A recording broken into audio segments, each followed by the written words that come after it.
ॐ विश्वानि देव सवितर्दुरितानि परासुव यत्भद्रं तन्यासुव। आदरणीय मंच और उपस्थित मेरे स्वजनों, मेरे स्नेहीजनों, मैं आप सबका स्वागत करता हूं, हार्दिक स्वागत करता हूं।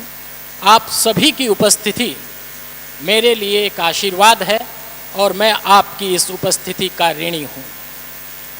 मेरी पहली पुस्तक अक्षर चिन्मय एक कविता संग्रह थी। कविता आत्मा की आवाज़ है, भीतर का नाद है, अंतर का आनंद है। उसके लिए मुझे यह सोचने विचारने की आवश्यकता नहीं थी कि मैं कविता लिखूं या नहीं लिखूं। वह स्वतः प्रस्फुटन है, स्वतः निश्रित है। गीत ऋषि नीरज जी ने कहा है, आत्मा के सौंदर्य का शब्द रूप है काव्य, मानव होना भाग्य है, कवि होना सौभाग्य है। वह तो मेरा सौभाग्य था, किंतु मेरी सृजन साधना मुझे निरंतर रखना चाहती है, इसलिए इस बार मुझे विधा और विषय दोनों का चयन करना था। मैंने साहित्य में हमेशा पढ़ा है कि कवियों की कसौटी गद्य है, और आचार्य रामचंद्र शुक्ल जी ने इससे भी आगे बढ़कर लिख दिया कि अगर कवियों की कसौटी गद्य है तो गद्य की भी कसौटी निबंध है। इसलिए मैंने गद्य विधा और उसमें निबंध विधा का चयन किया। अब मुझे विषय चयन करना था। इस संबंध में जब मैंने विचार किया तो मैंने यह जाना कि साहित्य समाज का दर्पण है और वह समाज का यथार्थ स्वरूप समाज के सामने रखता है। तब मन में प्रश्न पैदा होता है कि यदि साहित्य समाज का दर्पण है और वह समाज का यथार्थ स्वरूप समाज के सामने रखता है, तब फिर वह कौन सी शक्ति है जो इस स्वरूप को बनाती है और इसे बदलने की ताकत रखती है। तब मनन से यह उत्तर मिलता है, यद्यपि शिक्षा और साहित्य प्रकारांतर में एक है, लेकिन एक सूक्ष्म भेद के साथ शिक्षा को अलग करते हैं। इसलिए मुझे उत्तर मिला कि वह शक्ति है शिक्षा। शिक्षा के माध्यम से समाज का, राष्ट्र का निर्माण होता है, बदलाव होता है। शिक्षा के माध्यम से संस्कृतियों का, सभ्यताओं का निर्माण होता है, बदलाव होता है। इसीलिए इसे अलौकिक शक्ति कहा गया है, ज्ञानम मनुजस्य तृतीय नेत्रम। और शायद इसीलिए कहा गया है, न राजहार्यम न चौरहार्यम न भ्रातभाज्यम न भार्यकारी व्यय करते वर्धत एव नित्यम विद्याधनम सर्वधनम प्रधानम। विद्याधन को सर्वधनों में प्रधान माना गया है।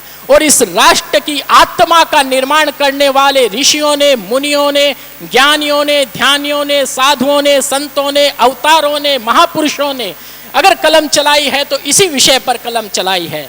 तो जिस विषय पर ऋषियों, मुनियों, ज्ञानियों, ध्यानियों, संतों, साधुओं, महापुरुषों ने, अवतारों ने कलम चलाई हो, जिस विषय के माध्यम से सभ्यताएं, संस्कृतियां बनती हों, बदलती हों, जिस विषय के माध्यम से समाज, राष्ट्र का निर्माण होता हो, उस विषय से अधिक महत्वपूर्ण दूसरा विषय क्या हो सकता है। और शिक्षा का प्रसार समाज में विद्यार्थियों के माध्यम से होता है। गुरु विद्यार्थी को शिक्षा देते हैं और विद्यार्थी समाज में जाकर दीपक की भांति चलकर अपना ज्ञान प्रकाश फैलाते हैं और अज्ञान तिमिर का हरण करते हैं। इसलिए जो विद्यार्थियों के लिए उपयोगी हो, विद्यार्थियों का मार्गदर्शन करता हो, वही विषय सर्वश्रेष्ठ मुझे लगा और उसी का परिणाम है यह पुस्तक सुनो विद्यार्थी। जिस राष्ट्र का विद्यार्थी पतन में चला जाए, अंधकार में चला जाए, मार्ग से भ्रमित हो जाए, वह राष्ट्र भी भ्रमित हो जाता है। और आज भ्रमित होने के इतने रास्ते मौजूद हैं कि हम अगर कहें कि अनगिनत हैं तो यह अतिशयोक्ति नहीं होगी। इस स्थिति में विद्यार्थियों का मार्गदर्शन किया जाना चाहिए, यह मुझे आवश्यक लगा। मुझसे जैसी बन पड़ी, इसी उद्देश्य से मैंने यह पुस्तक लिखी है। मुझे एक शेर याद आता है, बड़े कमजर्फ होते हैं ये गुब्बारे, बड़े कमजर्फ होते हैं ये गुब्बारे, चंद सांसों में फूल जाते हैं, जरा सी ऊंचाइयां पाकर अपनी औकात भूल जाते हैं। ऊंचाइयां पाकर अपनी कोई औकात भूले तो भूले, लेकिन पतन के गर्त में जाकर फूले नहीं समाते हैं। ऐसी स्थिति विनाश काले विपरीत बुद्धि की स्थिति है। और ऐसी ही स्थिति के लिए शायद दुष्यंत कुमार ने कहा था, हो गई है पीर पर्वत सी पिघलनी चाहिए, इस हिमालय से फिर कोई गंगा निकलनी चाहिए।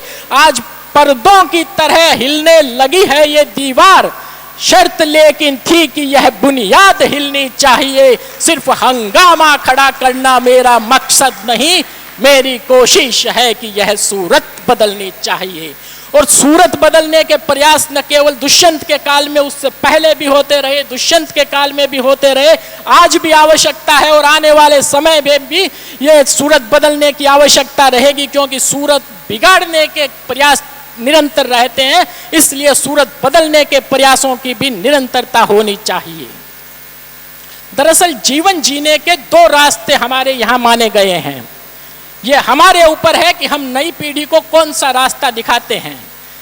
हमारे यहाँ एक रास्ता स्वार्थ का रास्ता है, जो कहता है खाओ पियो मौज करो, कोई पुनर्जन्म नहीं, कोई पाप पुण्य नहीं, यहाँ फिर से आना ही नहीं। ये वाक्य सुंदर लगते हैं, चारु लगते हैं, इसलिए इसे चार वाक्य सिद्धांत कहा गया। यावत जीवेत सुखम जीवेत ऋणम कृत्वाम घृतम पिबेत भस्मीभूतस्य देहस्य पुनरागमन कुतः। जब तक जीवो मौज से जियो, खाओ पियो आनंद करो, यह स्वार्थ का सिद्धांत यहाँ दिया गया। लेकिन भारतीय संस्कृति ने इसे सिरे से नकारते हुए कहा, नयनम छिद्दन्ति शस्त्राणि नयनम दहति पावक न चैनो क्लेदन्त्यापो नयनम शोष्यति मारुते। आत्मा अजर हमारे, उसे शस्त्र काट नहीं सकता, अग्नि जला नहीं सकती, वायु सुखा नहीं सकता, जल गला नहीं सकता। इसलिए पुनरपि जन्मम पुनरपि मरणम पुनरपि जननी जठरे शयनम। हमारी भारतीय संस्कृति हमारे दोनों हाथों में ज्ञान और विज्ञान के महासागर रखती है, फिर हम चुल्लू पर पानी में डूब मरने को क्यों लालायत हो। मैं निवेदन करना चाहता हूं कि मेरे से जो प्रयास हो सका मैंने वह प्रयास किया।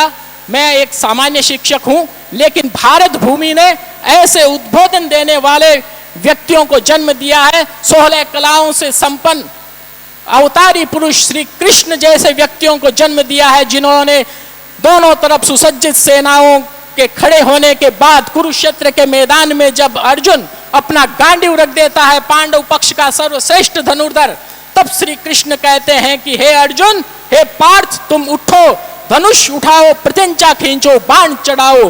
हतो वा प्राप्यसी स्वर्ग है जित्वा वा भोग्य से महिम, तस्मात् उत्तिष्ठ कौन्ते युद्धाय कृत निश्चय।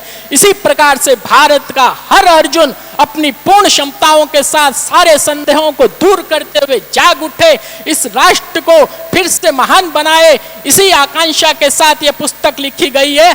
हर विद्यार्थी अपनी क्षमताओं को जगाकर फिर से सर्वे भवन्तु सुखिनः सर्वे सन्तु निरामया सर्वे भद्राणि पश्यन्तु मां कश्चित् दुर्भाग् भवेत् की विश्व कल्याण की प्रार्थना को साकार करे।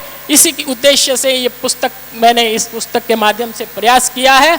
मैं विशेष ऋणी हूँ आज यहाँ राजेश जी विद्रोही साहब का। मैंने बहुत थोड़े से समय पहले इनसे निवेदन किया और आपने निवेदन स्वीकार किया। एक छोटे से लेखक का निवेदन स्वीकार कर इतने बड़े लेखक का यहाँ आना मेरे लिए बहुत बड़ा आशीर्वाद है। मैं आपका बहुत बहुत ऋणी हूँ।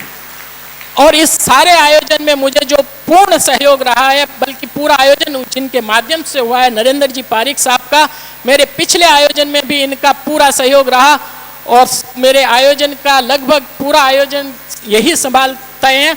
बहुत बड़े व्यक्ति होते हुए भी एक मित्र का इतना सहयोग देना एक सुदामा को कृष्ण का सहयोग जैसा है। मैं आप सभी का पुनः आभार व्यक्त करता हूँ। धन्यवाद।